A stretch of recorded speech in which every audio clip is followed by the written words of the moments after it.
Ta-ta-ta-ta-ta-ta-ta-ta-ta-ta. Now let's say it, having warmed everything up. Okay, Year 7, if you could stop what you are doing, please. And nobody would dare do otherwise. I want you to measure the angles of each of those vertices on the triangle, and I want you to fill in the grid for me. I just wanted to think about the instructions and the way that you give them. Does that make sense?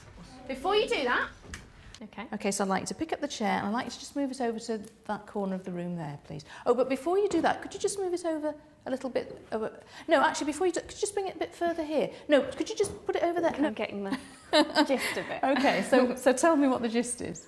To keep offloading instructions kind of on top of other ones, it gets confusing. Absolutely, and so it just felt for me like, am I looking at the paper, am I thinking about angles, or am I thinking about the shapes?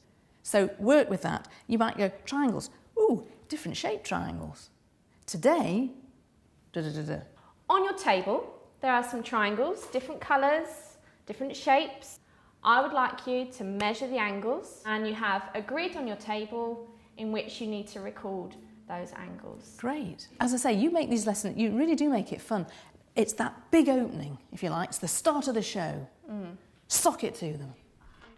Okay, Lisa, just thinking about how you position yourself when you're using your whiteboard. And immediately I notice, and I'm sure you're aware of the fact, that there's a little table over here that's getting a wonderful view of your back. And I want to actually ask you to pretend that everybody in the class can go to the ball. And I want the words, you shall all go to the ball. You shall all go to the ball. Okay, so now, using the whiteboard, using the pen, let's now do it with oomph. Because you're going to let them go to the ball. They can all do these questions. How fantastic is that? Okay.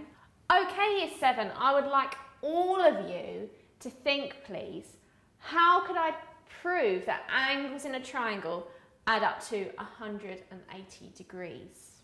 Okay, I want you to do it again, this time with feeling, with action, so that you can see the whites of all their eyes as you go round. Okay, Year 7, I would like all of you to try and prove how angles in a triangle add up to 180 degrees.